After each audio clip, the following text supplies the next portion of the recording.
The dust of Fort Dragoon settled on everything, a fine, ochre powder that coated the corrugated steel of the hangars and clung to the cracked asphalt of the motor pool. It was a place for things and people the military had forgotten, a repository for obsolete hardware and careers that had stalled just short of greatness. When Alara Vance stepped out of the government sedan, the wind whipped a strand of iron-gray hair across her face. She tucked it away with a hand that was all sinew and bone, the knuckles scarred, the nails filed short and practical. A faded tattoo, a cryptic swirl of black ink, circled her wrist, disappearing beneath the cuff of her plain, functional jacket. The two young sentries at the gate barely registered her arrival. To them, she was just another civilian contractor, a mid-level bureaucrat, or a technical consultant sent to update some antiquated software. They saw her papers, noted her name, and waved her through with the practiced indifference of men who had seen 1,000 faces just like hers, all equally forgettable. She carried a single, heavy case, its latches gleaming with a care that contrasted sharply with her unassuming presence. Inside lay her purpose, the reason she had been summoned from a self-imposed exile to this purgatory of military research and development. She walked toward the administrative building, her stride even and unhurried, a rhythm that spoke of immense patience or profound weariness. Officers passed her, their gazes sliding over her without purchase. She was invisible, a ghost in a beige jacket, her age indeterminate, her expression a mask of placid neutrality. She was not in uniform, held no rank they could recognize, and therefore existed outside their rigid hierarchy of respect. She was an anomaly, and the military apparatus of Fort Dragoon was designed to ignore anomalies until they became problems. As she entered the designated briefing room, she felt the familiar weight of institutional air, thick with the scent of floor polish, stale coffee, and quiet ambition. She was an outsider, and every line on the faces of the men waiting for her confirmed it. They saw a woman past her prime, a civilian trespassing in their world of regulations and war games. They did not see the calculus behind her calm eyes or the history etched into the lines around her mouth. They saw what they expected to see, and Alara had long ago learned that there was a unique power in being underestimated.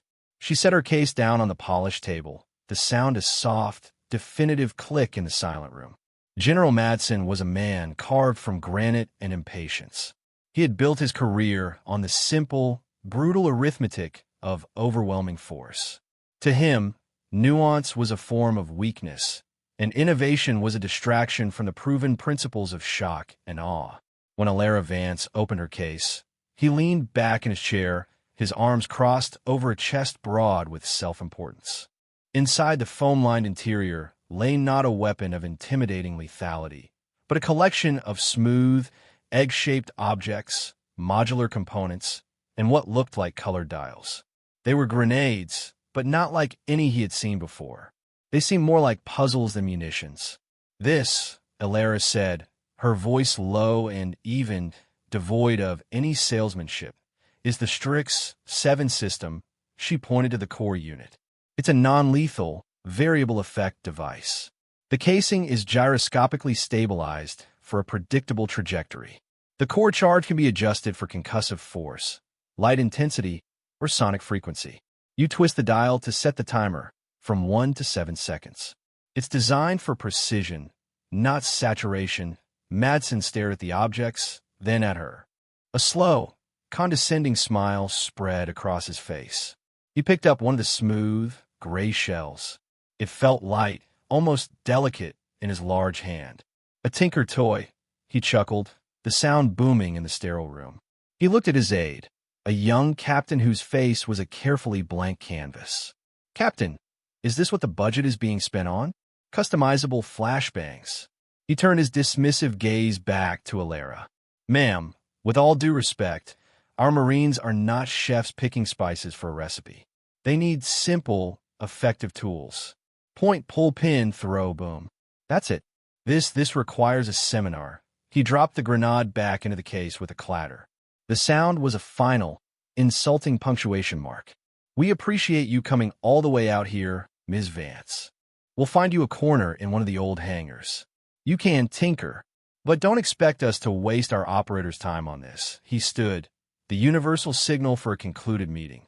His dismissal was absolute, delivered with the casual arrogance of a man who had never been proven wrong in a room like this. Alara said nothing. There was no flicker of anger or frustration in her eyes. She met his gaze for a single, unblinking moment before slowly, methodically closing the lid of her case. The latches snapped shut, two sharp reports in the wake of the general's laughter. She had offered a solution, and he had seen only a novelty. It was a familiar story. She picked up the case and walked out, leaving the general to his certitude and his world of simple, brutal things. The space she was assigned was Hangar 4, a cavernous, dusty structure at the far end of the base, smelling of oil and abandonment. It was a fitting place for a forgotten project, and, she supposed, a forgotten woman. Alara did not protest her exile to Hangar 4. She swept the concrete floor herself, wiped down the steel workbench, and set up her equipment with a quiet, methodical economy of motion. Her world shrank to the hum of a single power converter and the precise click of components locking into place. She assembled and disassembled the Strix, 7 units, testing the tolerances, refining the grip texture, ensuring every mechanism was flawless. But her work was only part of her routine. For hours each day, she would stand in the shadows just inside the massive, open hangar door, observing the training grounds. Her focus was singular. She watched the Marine fire teams practice urban breach maneuvers on a plywood and cinderblock mock-up of a hostile building. Specifically, she watched their hands. She watched how they fumbled for the M84 stun grenades on their vests, how the pins were sometimes stubborn, how the cylindrical shape forced an awkward, unnatural grip. She watched the throw. The grenades were heavy, unbalanced. They wobbled in the air, landing with unpredictable bounces. Sometimes they rolled too far, detonating against a back wall and losing half their effect. Other times they rolled back toward the entry point, compromising the breach team. She saw a young corporal nearly disorient his own squad leader when an M84 Caromed off a door frame. He was screamed at for his carelessness, but Alara knew it was not the soldier's fault. It was the tools. The M84 was a hammer in a world that increasingly required a scalpel. From her vantage point, she saw every flaw, every inefficiency, every small moment of friction the operators had simply accepted as part of the job. Her gaze was analytical, detached, yet deeply empathetic. She understood the fine margin between success and failure, between a clean entry and a disastrous blue-on-blue incident. Etched on her wrist, partially hidden by her sleeve, was the tattoo of a stylized raven, its wings forming a perfect circle. Clutched in its beak was not a branch, but a single, intricate gear. It was a symbol no one at Fort Dragoon would recognize. It was the sigil of a ghost unit, a Black Ops design and engineering team known only as Corvus Mechanica.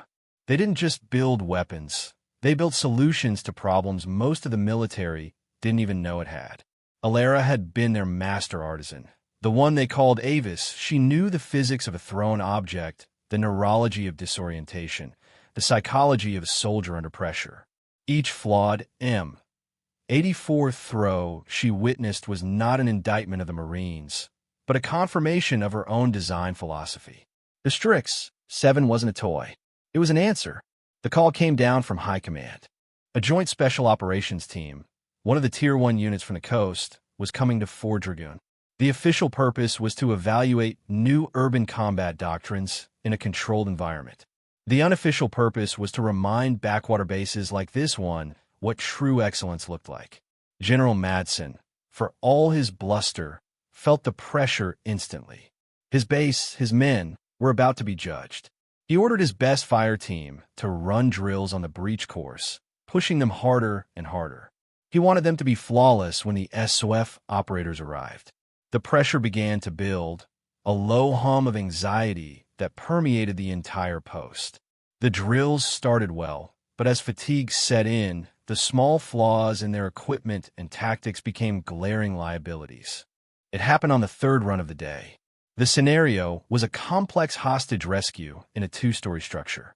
Madsen watched from an observation tower, his binoculars trained on the entry point. The team stacked up, silent and tense. The point man pulled the pin on his M84 and tossed it through a window.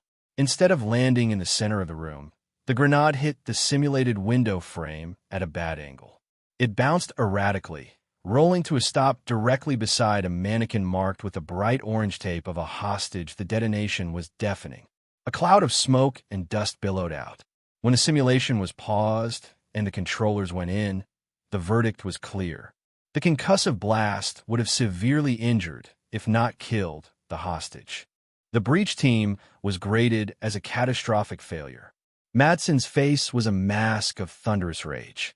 He descended from the tower, his boots crunching on the gravel with furious energy. He tore into the team leader, a capable young sergeant, his voice a low growl that carried across the training ground. "Is this the best you can do? You just killed the person you were sent to save. What is the problem?" The sergeant, face streaked with sweat and grime, stood at rigid attention. "No excuses, sir. My throw was off," but Madsen knew it was more than that. He had seen the grenade's unpredictable bounce. He had seen the same small error happen a dozen times before. Only this time, the stakes were higher. He saw the confidence draining from his men's faces, replaced by the hesitant fear of failure. The SLEF team was arriving in 48 hours. His men were rattled, his base's reputation was on the line, and his simple world of brute force had just been complicated by a roll of the dice. The pressure was no longer a hum. It was a tightening knot in his chest. Major Hayes was a different kind of soldier than his commanding officer. He was younger, quieter, and possessed a pragmatism that Madsen often mistook for a lack of ambition. Hayes had seen Ilera Vance's demonstration. He had heard the general's dismissive laughter, but he hadn't shared in the joke. He had seen the logic in her design, the purpose behind the modularity. Now, with his team's confidence shattered and the general radiating a toxic aura of fury, Hayes made a decision. He walked the long, lonely path to Hangar 4, the setting sun casting his long shadow before him. He found Ilera at her workbench, meticulously calibrating a timer dial. The interior of the hangar was cool and quiet, an oasis of calm in the base's rising panic. "Ms. Vance," he began, his voice hesitant.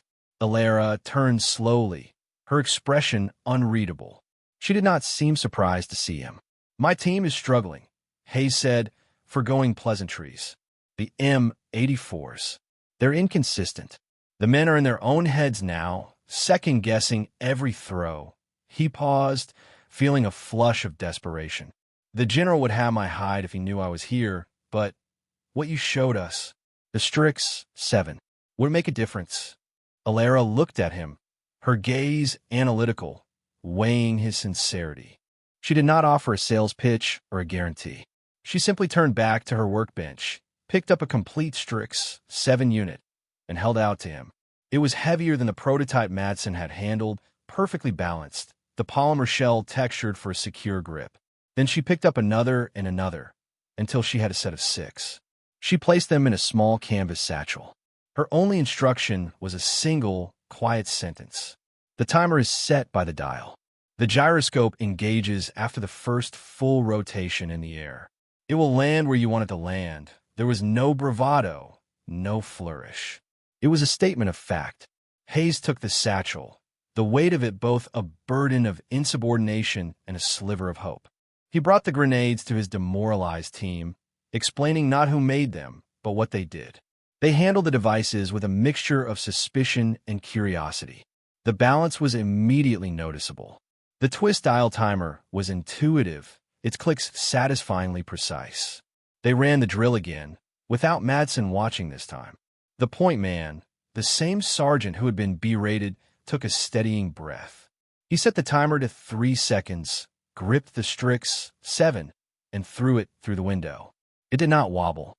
It spun on a perfect axis, sailing through the air like a thrown football, and landed softly in the exact center of the room, a foot from its intended target. The detonation was a sharp, clean crack, the light and sound focused and overwhelming within the target area, but with minimal concussion spreading outside. They breached. They cleared the room. The hostage was untouched. The objective was completed in less than half the previous time. A quiet sense of awe settled over the team. The change was not immediate or universal, but it was palpable. It began with the 6 men on the breach team. They spoke in low, hushed tones in the mess hall and the barracks. They didn't talk about a secret weapon, but about a feeling. They described the balance of the throw, the way the Strix 7 left the hand with a confident spin. They talked about the soft, predictable landing, how it didn't skitter across the floor but seemed to settle exactly where it was aimed. They talked about the clean, contained blast. The word they kept using was perfect. The whispers spread from them to the other squads. Did you hear about Sergeant Miller's team? Something different about their gear. Hayes gave them something new. The rumor mill, the most efficient communication network on any military base, began a grind. The object of the rumors was the quiet woman in Hangar 4. She had been a ghost, a non-entity. Now she had a shape, a name whispered with a mixture of curiosity and respect. Some started calling her Strix, Latin for the silent, wise owl, a name that fit her quiet presence and the shockingly effective tool she had created. Major Hayes, vindicated and relieved, filed a formal after-action report. He was careful with his wording, attributing the success to experimental ordnance provided for tactical evaluation. He attached the gun camera footage of the flawless breach. He laid it on General Madsen's desk without a word. Madsen watched the video. He watched it 3 times. The first time, he focused on the team's speed and efficiency. The second time, he focused on the grenade itself, the perfect arc, the controlled detonation. The third time, he zoomed in on the sergeant's face just before the throw. He saw not the hesitation and doubt from before, but a mask of pure, confident focus. He saw a soldier who trusted his equipment completely. The general said nothing, but his silence was different now. The dismissive arrogance was gone, replaced by a grudging, analytical curiosity. He looked out his window toward the forgotten end of the base, toward Hangar 4. He still saw a civilian contractor, but the image was no longer blurry and insignificant. It was coming in a sharp, unsettling focus. He did not yet understand who Alara Vance was, but he was beginning to understand what she was capable of.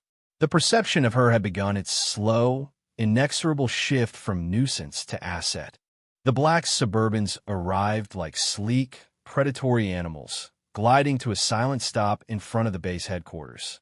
The men who emerged were cut from a different cloth than the Marines at Fort Dragoon. They were leaner, their movements more fluid, their eyes holding a disconcerting stillness. They were the Tier 1 operators, the elite of the elite, and they carried an aura of quiet lethality that made even General Madsen feel a pang of inadequacy. Their team lead, a man whose file listed his name only as Kane, listened to Madsen's briefing with an expression of polite disinterest. When Madsen, swallowing a significant amount of pride, brought up the experimental ordnance, Kane's eyebrow arched with cynical amusement. "General, we have our own equipment," he said, his voice a low baritone. "We trust it," Madsen persisted, showing him the footage of the successful breach. Kane watched it, his expression unreadable. "Impressive throw," was his only comment. But Major Hayes, standing in the back, saw a flicker of professional interest in the operator's eyes. Against his better judgment, but swayed by the undeniable evidence on the screen, Kane agreed to a trial. "We'll use your toy in the final evaluation run," he said, the word toy dripping with condescension. "But if it compromises my men, the evaluation ends." The final test was set in the most complex structure on the base, a multi-level maze of interconnected rooms designed to simulate a fortified embassy. The scenario was a nightmare. 3 high-value targets in separate rooms, with multiple unknown hostiles and civilian noncombatants. It required a simultaneous, perfectly coordinated breach. Alara was there, requested by Major Hayes. She stood near the observation monitors, a silent, unobtrusive figure in the corner of the room, away from the cluster of tense officers. The SLEF team geared up. They handled the Strix 7 grenades with clinical skepticism, examining the dials and the unfamiliar shape. Alara had provided them with 3 different types, color-coded at her own initiative: red for concussive force, blue for high-intensity flash, white for a disorienting sonic pulse. Kane's team flawlessly integrated them into their plan. The order was given. The breach began. On the monitors, 3 fire teams moved with a terrifying, synchronized grace. At the same instant, 3 Strix 7 grenades flew through 3 separate entry points. The red one detonated with a deep, contained whump that buckled the knees of the hostile targets. The blue one filled a second room with a silent, blinding light that erased all shadows. The white one emitted a piercing, multi-frequency shriek that bypassed ear protection and shattered concentration. The SLEF team flowed through the entry points into the chaos. The engagement was over in seconds. All hostiles neutralized. All targets secured. No friendly casualties. No collateral damage. It was by every metric a perfect operation. As his men cleared the building, Kane walked back to the initial breach point of his room. He knelt and picked up the spent casing of the sonic grenade he had thrown. He turned the smooth, warm polymer over in his hands, feeling its balance even now. The design was elegant, efficient, perfect. A deep, professional respect, the highest compliment an operator like him could pay, settled on his face. He stood up, his eyes scanning the observers until they found the quiet woman in the corner. Ignoring General Madsen and the other officers completely, Kane walked directly across the room toward Alara Vance. He moved with the quiet purpose of a man who has just found the answer to a question he had long forgotten he was asking. He stopped in front of her, his gaze dropping from her face to her left wrist, where the cuff of her jacket had ridden up slightly, exposing the faded black tattoo. He stared at the stylized raven clutching the gear. The room was silent, the air thick with confusion and anticipation. "Corvus," Kane said. The word was not a question. It was a statement of recognition, spoken with a reverence that stunned everyone present. He looked up, his hard eyes meeting hers. "I thought you were a ghost." He turned to a bewildered General Madsen. "General, do you have any idea who this is?" Madsen was speechless.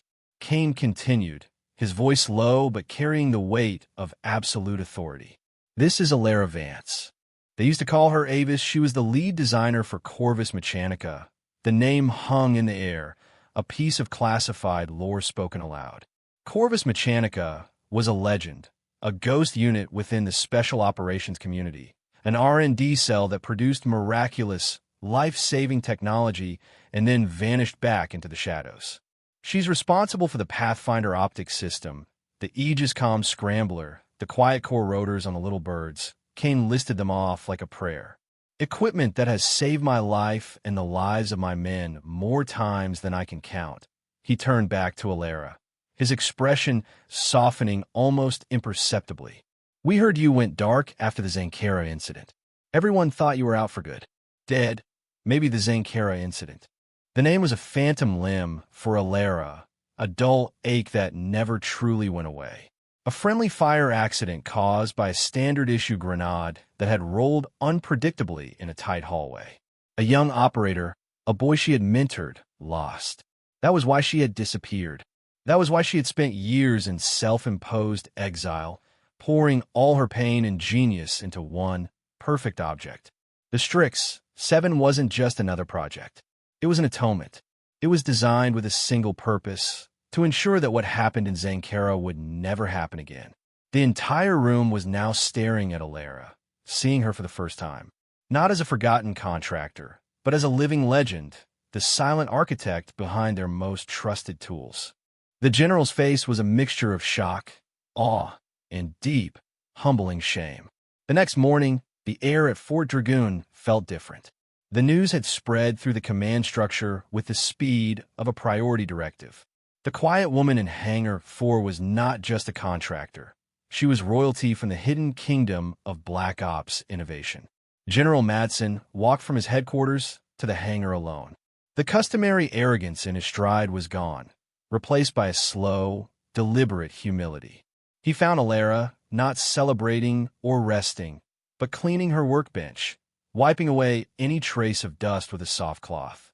The ordered, serene space felt less like a workshop and more like a sanctuary. He stood in the doorway for a long moment, simply observing. He saw the neat rows of components, the precision tools laid out in perfect alignment, the quiet dignity of a master at her craft. He finally understood that her silence was not a weakness, but a profound strength. It was the quiet confidence of someone whose work spoke for itself, loudly and clearly. On his tablet, he held a freshly received document from the United States Marine Corps Special Operations Command. It was a formal procurement request, fast-tracked and marked with the highest urgency. He walked over to her workbench and set the tablet down, angling the screen so she could see it. The request was for an initial order of 100,000 Strix, 7 modular grenade systems, with a follow-on contract for a potential 1 million units to equip select Marine expeditionary units. It was one of the largest non-lethal ordnance contracts in a decade. The very thing he had laughed at, called a tinker toy, was now official, sought-after, essential equipment. Madsen looked at Alara, at her calm, unwavering eyes. The memory of his own condescending laughter echoed in his mind, a source of profound embarrassment. There were no words that could adequately apologize for his short-sightedness, his arrogance. So he did the only thing he could. He squared his shoulders, brought his heels together, and rendered a slow, perfect formal salute. It was not the salute of a general to a civilian, but of a soldier to a master of her art. "Ms. Vance," he said, his voice thick with an emotion he rarely allowed himself. "Forgive me." Alara looked from the procurement order to the general's face. She saw the contrition, the earned respect. She gave him no grand speech of absolution, no satisfying, "I told you so." She simply held his gaze for a moment and gave a single, small, acknowledging nod. The gesture was enough. It was everything. The machinery of the military had now taken over. Teams of logistics officers and procurement specialists descended on Fort Dragoon, turning Hangar 4 from a quiet sanctuary into a bustling hub of planning and production. Alara's work was done. The design was complete, the efficacy proven beyond any doubt. She had created the tool. Others would now handle the task of mass-producing it. She had no interest in the meetings, the contracts, the politics. Her purpose had been fulfilled. One evening, as the sun bled across the horizon, casting long shadows from the hangars, she stood alone in her workshop one last time. The noise and bustle of the day had faded, leaving only the familiar, gentle hum of the hangar's ventilation system. On the otherwise empty workbench sat a single, inert Strix 7 casing. It was one of the first perfect models she had assembled here. She picked it up, the cool, smooth polymer conforming to her hand, as if it were an extension of herself. She turned it over and over, the same way Kane, the SOF operator, had done, feeling the perfect balance, the intentionality in every curve and edge. Her thumb traced the textured dial, the mechanism that offered control in the heart of chaos.